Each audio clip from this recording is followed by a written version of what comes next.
अस्सलामुअलैकुम, मैं हूं आपका मेज़बान साबिर शाकिर। आज का प्रोग्राम जी बिल्कुल मुख्तलिफ है और बहुत ही मैं ज़ाती तौर पर दिली तौर पर बहुत ज़्यादा खुश हूं। और ख़ुशी की वजह एक तो आपको नज़र आ रही है, इमरान रियाज भाई बैठे हैं, लेकिन इससे भी एक और बड़ी खुशी की वजह है क्योंकि आपने पाकिस्तान में कुछ अर्सा पहले मनाज़र देखे थे कि इमरान रियाज भाई जो हैं वो एहराम बांधे थे, एहराम बांध कर एयरपोर्ट की तरफ जा रहे थे और वहाँ पे आपने ढींगा मुश्ती देखी, उसके बाद और रियासती जबर देखा, फिस्तायत देखी और इन्होंने 3 दफ़ा अटैम्प्ट किया उम्रा करने की और लेकिन इनको इजाज़त नहीं मिली। हज पे जाना चाहते थे, इजाज़त नहीं मिली, बल्कि इनको गिरफ़्तार कर लिया गया। और उसके बाद फिर एक तवील सफ़र मुशक्क़तों भरा, फिर ये पहुँचे एक तवील सफ़र के बाद, काफ़ी तकलीफ़ दे सफ़र के बाद हमारे पास। और आज अल्लाह का लाख लाख शुक्र है कि आज ये जा रहे हैं सफ़र हज पे। तो आज ये जा रहे हैं सफ़र हज पे और मेरे लिए ये ख़ुद सादत की बात है कि मैंने इनसे रिक्वेस्ट की थी कि पहले तो मैं थोड़ा सा डर रहा था, मैं फिर आगे जाके आपको बताऊंगा। तो एक तो मैंने इनको रिक्वेस्ट की कि जनाब आप जब भी जाएं तो मुझसे मिल के ज़रूर जाइएगा। तो आज हमारी मुलाकात हो रही है, तो ज़रा गपशप लगाते हैं। बिल्कुल डिफरेंट नौयत का ये प्रोग्राम है। जनाब अस्सलाम वालेकुम। वालेकुम सलाम साबिर भाई, बहुत शुक्रिया आपका, जज़ाकल्लाह। आपके सब सुनने वालों को, देखने वालों को मेरी तरफ से अस्सलाम वालेकुम। आपने बता ही दिया साबिर भाई। देखें, मैं 2022 में हमने प्लान किया था कि हम हज पे जाएंगे क्योंकि 19 में मेरे अम्मी अब्बू ने हज किया था, अबू जी ने पहले भी किया था और 2019 में अम्मी अब्बू दोनों गए थे और मेरा इरादा ये था कि 2022 में हम जाएंगे। हालात ऐसे थे फिर हम नहीं जा पाए और 2023 में तो पक्का इरादा था, बल्कि जिन लोगों ने मेरे साथ जाना था हज पे वो चले गए और मैं रह गया क्योंकि मुझे वो जबरी तौर पे लापता कर दिया था एजेंसियों ने। मैं उनके पास था, मैंने ईद वाले दिन, उससे पहले भी मैंने बड़ा उनको, वो कहता रहा मैं उन्हें कि मैंने हज पे जाना है भाई, मुझे छोड़ दें, मुझे हज तो करने दें आप। तो उन्होंने कहा जी अगले साल आप जरूर इंशाल्लाह हज पे जाएंगे, तो इस साल आपको हम नहीं छोड़ सकते, अभी आपका ऑर्डर नहीं है छोड़ने का। वो मेरी ईद भी अंदर ही हो गई, हज भी अंदर ही हो गया, मुझे बड़ी तकलीफ हुई, मैं हज पे नहीं जा सका। मैंने और मेरी वाइफ ने प्लान किया हुआ था 2022 का, 2023 में हमने सारा कुछ किया हुआ था। जो लोग हमारे साथ जा रहे थे वो गए भी हज पे। वो जब मैं छूट के आया एजेंसियों की कैद से, उन्होंने मुझे बताया भी कि हम सारे हज पे गए और हमने आपको बड़ा मिस किया वहां पे, आपके लिए दुआ भी की। फिर 2024 में मैंने हज पे जाना था, तो और ये मुझे कहा भी था एजेंसियों ने कि हम आपको गारंटी देते हैं कि आप अगले साल हज पे चले जाएंगे जब आप छूट के अपने घर जाएंगे। पहले तो वो बताते नहीं कि छूटूंगा, फिर उन्होंने बीच में मुझे कुछ लोगों ने आसरा दिया कि एक दिन आप चले जाएंगे अपने घर। मैं फिर जब घर आया तो मेरे दिमाग में ये था कि अब मैं हज पे जाऊंगा। तो मैंने दोबारा हज की तैयारी की तो देखा फिर नाम इन्होंने ECL में डाला हुआ था। मैंने केस लड़ना शुरू किया, लड़ते लड़ते मैं एयरपोर्ट गया हज के लिए, यानी मैंने 3 दफा टिकट लिए और तीनों दफा मैंने हाई कोर्ट के कहने पे लिए। ये आमिर फारूक साहब थे चीफ जस्टिस, ये आसरा देते थे, मैं टिकट ले लेता था और मैं जब टिकट लेता था दोबारा एयरपोर्ट जाता था, वो फिर रोक लेते थे, फिर जाता था फिर रोक लेते थे। तो फाइनली फिर इनके फैसले के खिलाफ मैंने अपील की आमिर फारूक साहब के, इंप्लीमेंट ही नहीं हो रहा था। फिर वो डबल बेंच लगा, उसमें बड़ी मेहरबानी की अरबाब ताहिर साहब ने और जो स्वात से हमारे जज हैं, मेरे ज़हन से नाम निकल गया, उन्होंने, इन 2 जजेस ने, गुल हसन औरंगजेब साहब की बड़े शानदार जज हैं, इन दोनों ने मेहरबानी की, कमाल मेहरबानी की। इन्होंने कहा, बल्कि सेक्रेटरी दाखिला को कहा हमने, अच्छा उन्होंने कहा पैसे जमा करवा दें। सिद्दीक जान ने बेचारे ने फटाफट 10 लाख रुपया वहां जमा करवाया। अब मेरे पास तो पैसे नहीं थे उस वक्त, ना मैं इस्लामाबाद में रहता हूं। सिद्दीक जान ने फटाफट 10 लाख का अरेंज किया, वो जाके उनको वजारत दाखिला वालों को पैसे भी दिए कि ये गारंटी आ गई, अब तो बंदे को जाने दें आप हज पे। हमने जाके अदालत में बताया, उन्होंने हमें लिख कर दे दिया।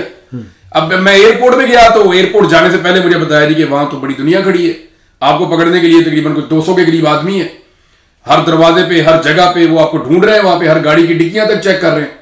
मैंने कहा मैं डिक्की में थोड़ी जाऊंगा, मैं शहबाज शरीफ थोड़ी हूं, हज पे को बंदा डिक्की में जाता है, मैं तो गाड़ी की फ्रंट सीट पे बैठ के जाऊंगा। तो मैं फिर वो एहराम में था, फिर मैं रुक नहीं सकता था क्योंकि जब आप एहराम बांध लेते हैं तो फिर आप नहीं रुकते, बिल्कुल, फिर आपको ट्रैवल करना होता है। मैंने कहा अगर जबरदस्ती रोकेंगे तो ठीक है, मुझे तो जाना है। तो अली ने मुझे बता दिया पहले से कि भाई ये आपको अरेस्ट कर देंगे। मुझे अंदाजा हो गया, वहां पे खबरें अच्छी नहीं आ रही एयरपोर्ट से। बाद एयरपोर्ट पे गए, मैं तो वो पढ़ रहा था तलबिया, लब्बैक अल्लाहुम्मा लब्बैक लब्बैक ला शरीका लक लब्बैक इन्नल हम्दा वन निअमता लक वल मुल्क ला शरीका ला। आज भी मैं ये पढ़ रहा था। तो मैंने तो नीयत पूरी की, नवाफिल पढ़े, मैं हज के लिए निकला, वहां पहुंचा तो इन्होंने मुझे जबरदस्ती रोक लिया। पुलिस वाले रो रहे थे। पुलिस वालों ने मेरे घुटनों को पकड़ा, मेरे से हाथ जोड़ के माफिया मांगी। उन्होंने कहा हमें आप माफ कर दें। वो कांप रहे थे कि ये हमने आज तक पाकिस्तान की तारीख में किसी के साथ ये वाला जुल्म नहीं किया जो आपके साथ हम कर रहे हैं। और मैंने कहा यार मुझे 3 साल से हज पे ये नहीं जाने दे रहे, ये रियासत चाहती क्या है? और साबिर भाई क्या मैं पहले हज पे नहीं जा सकता था? बिल्कुल जा सकता। फर्ज करें अगर मैं अदालत ना जाता और मैं अफगानिस्तान चला जाता, जी हाँ, तो मैं बड़े आराम से हज पे चला जाता। आराम से मैं यहां से अफगानिस्तान जाता, अफगानिस्तान से मैं पैकेज लेता हज का, वहां से मैं जाके हज कर लेता और हज करके वापस आ जाता पाकिस्तान। किसी के फरिश्तों को भी पता ना चलता।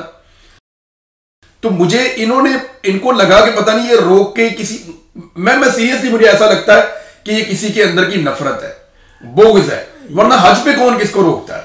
असल में मैं आपको बताऊं कि अफसोस इस बात का है ना कि हमारे पिछले ये जो रिजीम है इसका कोई ना कानून से ताल्लुक ना आइन के साथ ताल्लुक। एक होता है मोरालिटी होती है, इंसानियत होती है, वो इंसानियत भी खत्म हो गई। कुछ उसूल है, वो कुछ लिमिट्स होती हैं। कभी ये बंदा हज पे जा रहा है, उम्रे पे जा रहा है, इसको हमने नहीं रोकना।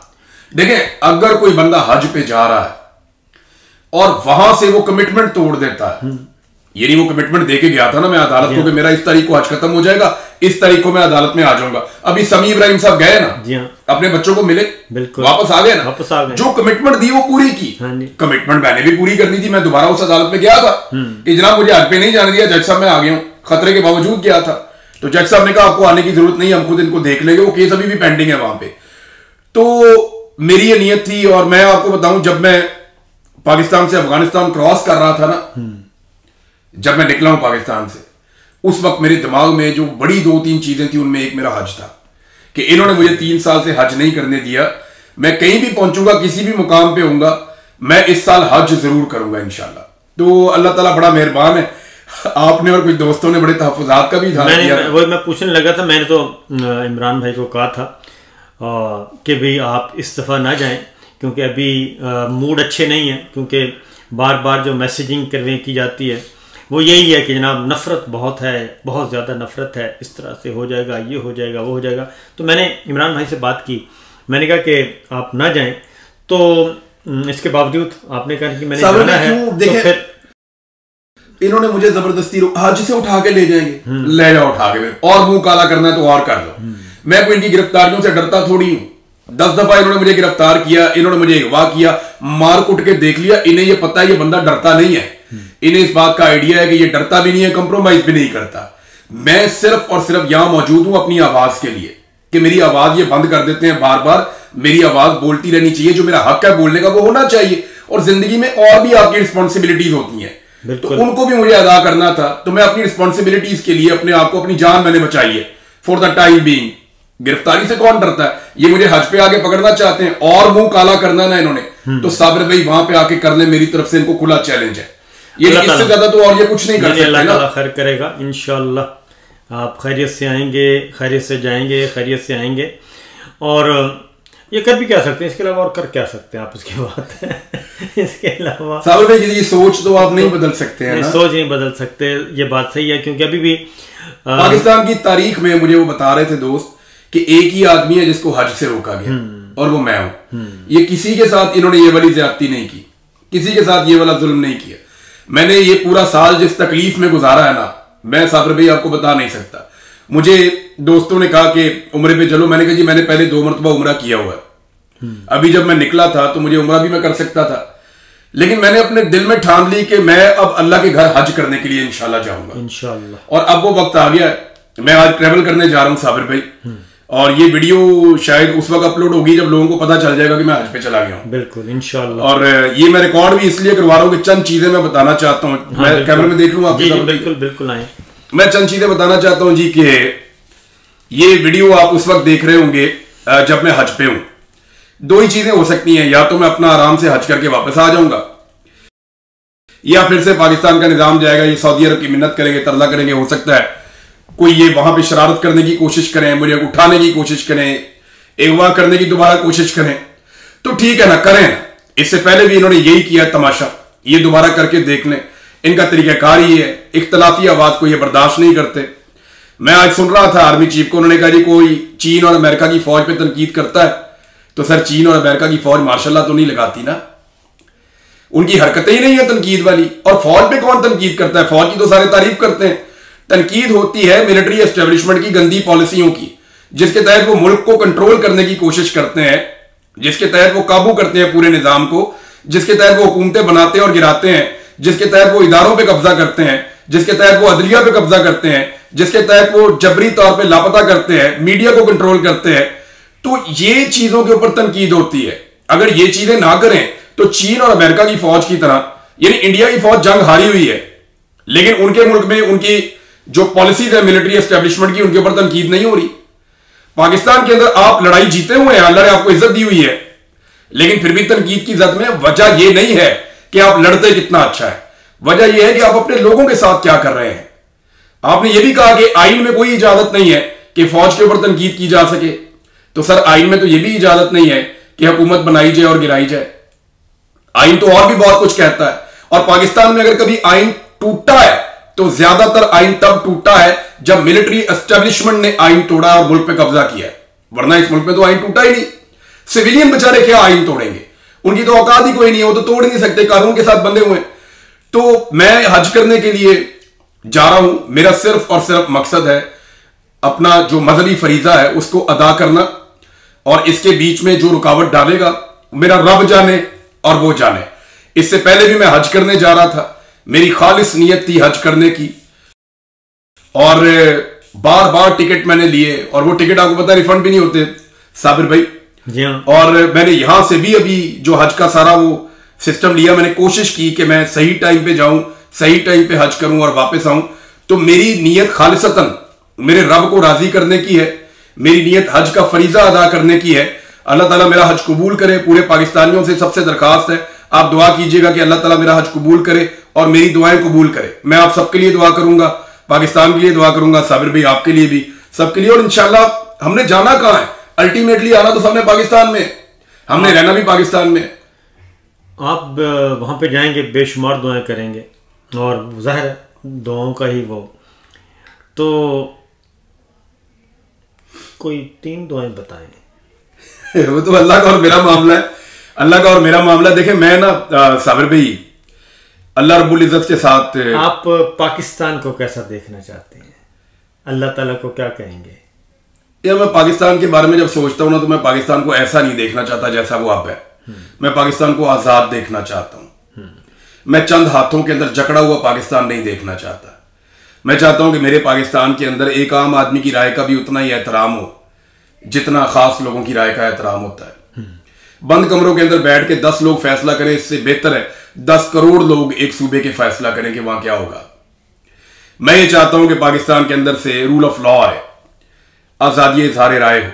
अगर तो जमहूरी निजाम चलाना है तो प्रॉपर जमहूरियत के तरीके से चले, अदलिया आजाद हो, मीडिया आजाद हो, लोगों को राय कायम करने की आजादी हो, और जिसका जो काम है वो उतना काम करे। मैं वो पाकिस्तान देखना चाहता हूं। यानी जिन मुल्कों में भी मैं घूमता रहा हूं साबिर भाई, आपने भी कई मुल्क ट्रेवल किए हैं, यहां और पाकिस्तान में फर्क क्या है? हमारे वसाइल भी ज्यादा है, मैन पावर भी ज्यादा है, लोग भी बहुत अच्छे हैं, नौजवानों की तादाद भी ज्यादा है। फर्क सिर्फ सिस्टम का है, सिस्टम का। इनका सिस्टम पब्लिक को डिलीवर करता है, हमारा सिस्टम पब्लिक को डिलीवर नहीं करता। हमारा सिस्टम पब्लिक से छीन कर चंद मखसूस लोगों को डिलीवर करता है। यह फर्क जब पैदा हो जाएगा तो पाकिस्तान एक वेलफेयर स्टेट बन जाएगा।